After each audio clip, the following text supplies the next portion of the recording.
2/2 gitu, 2 orang, 1, 2 sampai sekarang. Lalu saya bicara tentang kualitas permainan. Menurut Anda Jadi, kualitas pemain juga nggak bagus? Ya kalau kita cukup lihat hanya menang, oke ya hore-hore aja cukup. Tapi saya ingin memberikan sudut pandang lain gitu loh, insight terhadap kualitas itu.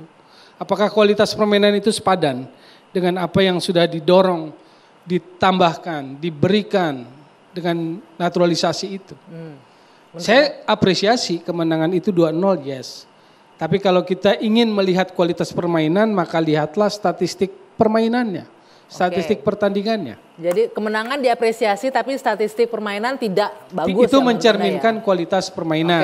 Oke. Bung Ege sepakat nggak nih? Kita udah menang nih, udah sampai di sini di prakualifikasi sampai saat ini, tapi kualitas pemain masih statistiknya masih kurang bagus menurut Bung Toel. Iya, saya datang ke sini ini pakai baju yang ditandatangani Sintayong dan Sumarji, pelatih, lalu manajer. Sebelum mereka berangkat ke Prancis waktu melawan dunia ya untuk maju ke Olimpiade atau tidak. Lalu saya ketemu Sintayong dan saya bilang, Coach, ada salam khusus dari teman saya, Bung Toel. Betul, betul. Terus responnya STY gimana? Iya, yo. Barangkali dia nggak terlalu ngerti ya bahasa saya. Pakai bahasa Indonesia. Iya, tapi nama Toel pasti dia tahu lah, nggak mungkin nggak kan. Dan langsung mikirin waktu itu dia ya. Terus yuk ketawa-ketawa, kita ada videonya di Instagram saya, itu bukti nyata. Tapi yang mau saya katakan, inilah saatnya kita bersatu ya, terutama karena apa? Jadi saya mau bilang terima kasih semua lah. Erick Thohir terima kasih, keluarga besar PSSI, Sintayong, Sumarji, kemudian siapa lagi, seluruh supporter, keluarga besar pemain-pemain ya, termasuk juga saya mau mengatakan terima kasih. Tommy Welly, Akmal Mahali, terima kasih juga Rocky Gerung dan semua yang lain. Karena apa? Karena kritik itu kan membangun ya untuk mengevaluasi, itulah kalau menurut saya itu titik balik ya. kita loh. Nanti lihat Akmal nanti ya bicara gimana. Tapi titik balik kita. Betul nggak waktu kita kalah 4-0 lawan Jepang kan seperti waduh Piala Dunia yang walaupun ini kita baru bicara tentang babak ketiga. Kalau kita targetnya di 3-4 berarti kita akan menghadapi ya kan 2 dari masing-masing grup yang hampir kalau posisi pada hari-hari ini itu adalah Uni Emirat Arab, Qatar, kemudian Yordan, Oman, kita dan tergantung nanti siapa yang menyusul kita ya kalau itu. Nah, sebelum ke sana ini mengenai statistik kualitas pemainnya nggak bagus katanya, buruk katanya. Yang kemarin ya. Secara sepanjang di bawah tangannya STY, di bawah pelatihnya STY. Kalau di perjalanan menuju ke Piala Dunia ini, sampai kita bertemu dengan Jepang, jelek kan statistiknya ya? Betul dong, sampai kita ketemu dengan Jepang yang 4-0, kan tidak membahagiakan, kita di pool yang paling bawah. Sebentar, kalau bicara statistik ya. Netizen, Jepang ya wajar lah kalah. Jepang kan nomor 1 di Asia aja, Jepang paling tinggi. Kalau sama Cina 2-1 wajar juga kalah. Sama Bahrain 2-2 wajar juga. Saya nonton Indonesia Bahrain tahun 2007 tanpa satu pun pemain naturalisasi 2-1 dengan gol dari Bambang Pamungkas dan Budi Sudarsono. Iya betul kan? Tanpa satu pun pemain naturalisasi ya. Artinya dengan pemain naturalisasi harusnya bisa lebih dari itu lagi. Iya itu posisi kita bisa berbeda-beda. Kalau saya selalu ingin mengatakan, saya dengar Tommy Welly, saya nonton di lapangan. Waktu 4-0 itu saya tetap kecewa. Walaupun ini yang kita hadapi Jepang. Ya. Toh buktinya kemarin Jepang sama Cina 3-1. Nah maksud saya kan ada perbandingan-perbandingan tuh ya. Jadi dalam konteks kecewa, pada waktu itu kecewa. Tapi pada hari ini saya bilang, kita melihat lagi ada anak-anak universitas terbuka di sini ya. Ada peluang kita terbuka lagi. Dari ada UNJ, Bagri, ada UNJ. Juga seluruh ada. Indonesia kita terbuka lagi. Ini kesempatan kita bersatu. Ada di sini Anda melihat. Ya, ada harapan ya. Karena dengan ini grup C ini grup sangat lucu ya. Sama-sama 16 tuh kalau di atasnya Iran 16 di A, Korea Selatan 14 ya. Di B kita di C juga 16 Jepang. 16, tapi sesudah itu 2 sampai 6-nya agak jauh tuh 7 6 6 6 6 6. Jadi itu tipis sekali pergerakannya.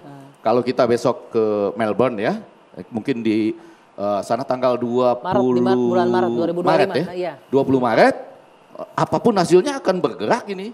Yang karena betul-betul tipis itu 7 6 6 6 6 sampai bawah. Jadi menjawab kalau statistik itu kita nikmati sebagai statistik lah. Sebelum titik, kalau ini kan titik kebangkitan luar biasa.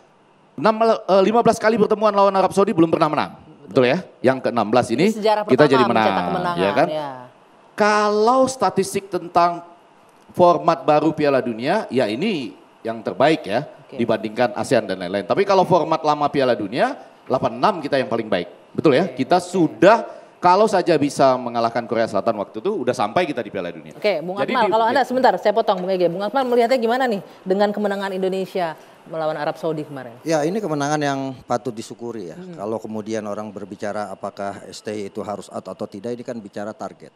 Target yang telah dicanangkan oleh PSSI. Sementara targetnya kan masih dalam perjalanan ya. Target dalam perjalanan karena PSSI menargetkan minimal peringkat 4 untuk lolos ke babak 4. Artinya masih ada 4 perjalanan lagi yang harus dilewati dengan tadi yang dikatakan oleh Bang Ege bahwa poinnya ketat kecuali Jepang ya. Artinya kita sebenarnya diuntungkan dengan situasi dan kondisi Australia dan Arab Saudi yang penampilannya tidak begitu bagus di kualifikasi saat ini. Nah kalau bicara misalnya statistik Sintayong ini statistiknya di Indonesia lebih baik daripada di Korea Selatan. Di Indonesia saat ini dia 59 pertandingan dengan total 24 kali kemenangan, 14 kali imbang, kemudian 19 kali kalah, 44,07%. Rata-rata kemenangannya. Ketika dia menangani Korea Selatan dari 21 pertandingan, 6 kali menang, kemudian 7 kali imbang dan 8 kali kalah, 33,33%. Artinya hitungan-hitungan koefisiensinya lebih baik ketika dia menangani tim nasional Indonesia dibanding Korea Selatan. Ketika pasca Piala Dunia kemudian dia dipecat. Yang kedua, kalau dari hitung-hitungan 29 kemenangan yang diraih oleh Sintayong, saya mencatat rata-rata kita menang melawan tim-tim ASEAN ya. Kemudian kalau tim-tim yang levelnya level Asia setidaknya 2. Yang pertama adalah Kuwait ketika kualifikasi Piala Asia, yang kemudian sekarang adalah Arab Saudi. Jadi sebenarnya kita ini ada keuntungan menang 2 kali melawan tim Timur Tengah. Karena kemungkinan kalau kita lolos ke babak 4 besar, ke babak keempat itu kemungkinan kita akan bertemu dengan tim-tim Timur Tengah. Di grup A itu ada Uni Emirat Arab dan juga ada Qatar, kemudian di grup B ada Oman dan Jordan, tim-tim Timur Tengah. Jadi gini, Anggi, saya ingin mengatakan saya sejak Sintayong dipercaya menjadi pelatih tim nasional pada 8 Januari 2020, Sintayong itu akan keluar aura kemenangannya kalau dikritisi ternyata. Oh, jadi harus terus Bung Toel harus bernyanyi terus nih ya.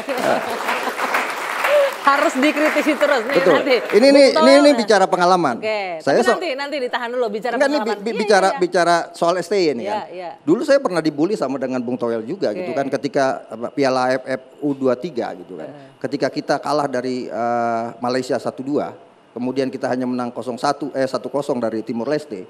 Ketika itu media-media bertanya kan, ada hashtag STIO bagaimana gitu kan. Saya bilang ini hal yang wajar kalau kemudian kalau gitu ada saya minta kritik dari keduanya di segmen selanjutnya mengenai performa kita melawan Arab Saudi kemarin. Ini udah menang nih, pasti kalau dari kalian berdua ada aja yang akan dikritik kan. Kita bahas, kita dengar. Usai jeda, sesaat lagi tetaplah di Dua Sisi.